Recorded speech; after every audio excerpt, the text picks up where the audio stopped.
maison de la RTVD, Radio-Télévision Disciples, auditeurs, auditrices, mesdames, messieurs, nous vous saluons dans le précieux nom de Jésus-Christ de Nazareth.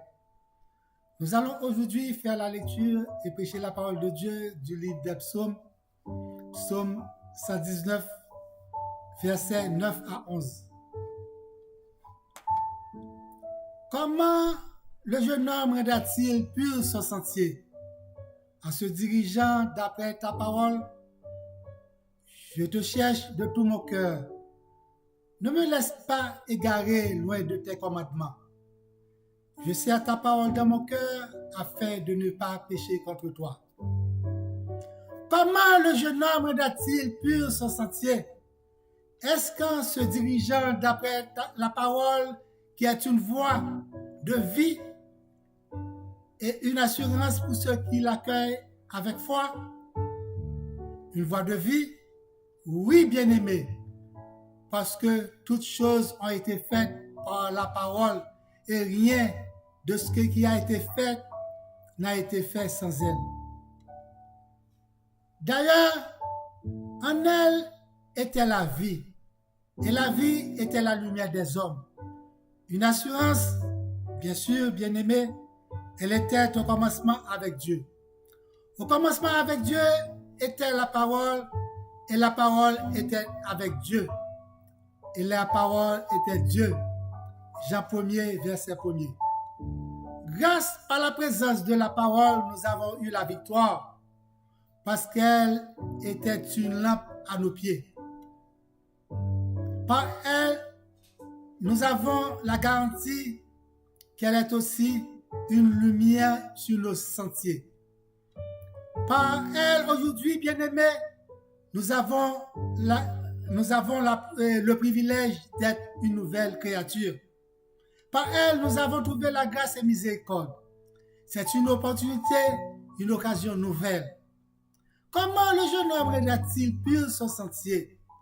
Si vous demeurez en moi et que mes paroles demeurent en vous, demandez ce que vous voudrez et cela vous sera accordé, dit Jésus.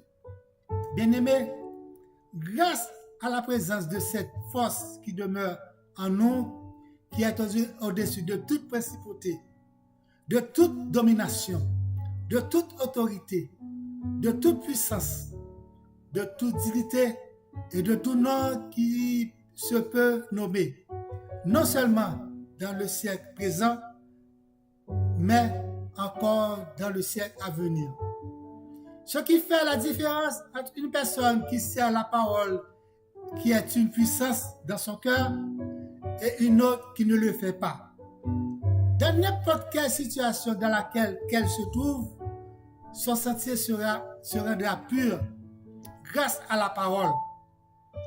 Dans n'importe quel problème, dans les difficultés, dans une occasion, dans une bonne ou mauvaise occasion, dans n'importe quel moment difficile, dans la calamité, dans la maladie,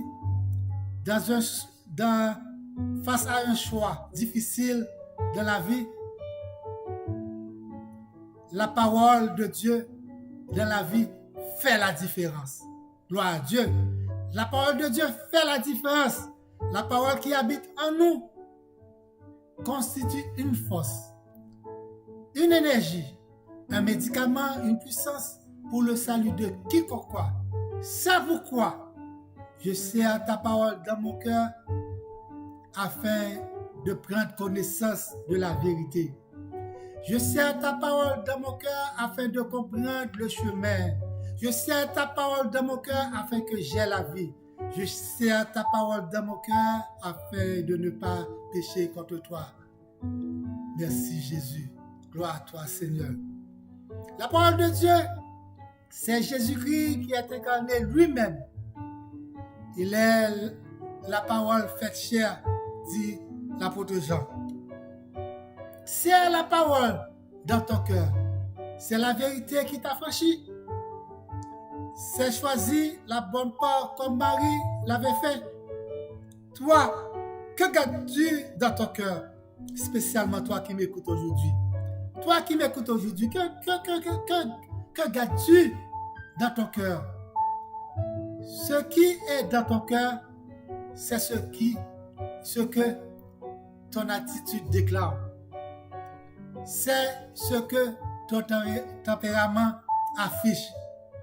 C'est ce que ta bouche déclare quand la bouche parle en abondance du cœur. C'est ce que ton intention exprime. Bien-aimé, en gardant la parole de Dieu dans la vie, en la faisant partie de la vie quotidienne, automatiquement tu bénéficieras et tu giras la promesse de sa parole. Examine bien pour voir est-ce que tu as choisi la bonne part en se consacrant à la parole.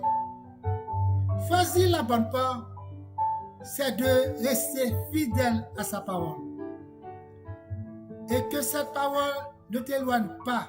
Médite-la jour et nuit pour agir fidèlement selon la volonté de Dieu dans ta vie. C'est alors que tu feras des exploits grâce à la parole. Merci Seigneur. Veux-tu une voie et une vie droite qui glorifie Jésus? Une vie qui ressemble à Jésus-Christ? C'est sa parole dans ton cœur. Lis la Bible, médite-la, mémorise-la et tu verras comment tu auras du succès dans tes entreprises. Et c'est alors que tu réussiras. Comme Joseph avait gardé la parole de Dieu en lui, là où il se trouvait, il a fait preuve de ce qu'il a spécial en lui, qui est la parole de Dieu. Malgré les avantages sociaux, les atouts offerts par Madame Potiphar, Joseph est resté intègre. Il est resté conséquent en lui grâce à la parole. Il a réussi sa mission que Dieu lui avait confiée. Il est temps de garder et laisser la parole de Dieu germer en nous. Il est temps de laisser la parole de Dieu prendre place en nous. Il est temps de nous laisser guider par la parole de Dieu. Il est temps encore de marcher, d'agir, de vivre selon la parole.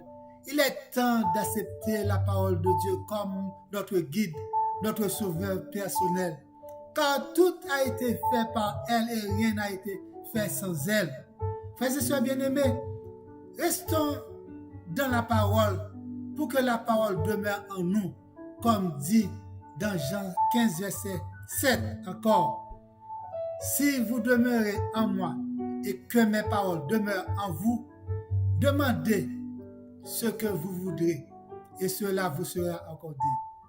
Une chose est nécessaire pour toi aujourd'hui, mon frère, c'est de serrer la parole dans ton cœur afin de ne pas pécher. Cela te rendra fort, puissant et plus qu'un vainqueur dans tout ton quotidien et dans ton avenir. Bonne et heureuse semaine à vous tous. Que le Seigneur te fasse grâce et miséricorde. T'aide à serrer la parole dans ton cœur. Merci. Bonne semaine à vous tous.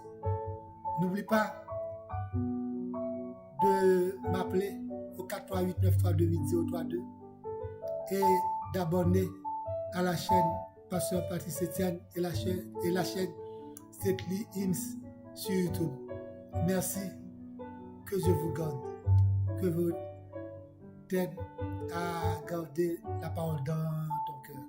Amen, amen et amen.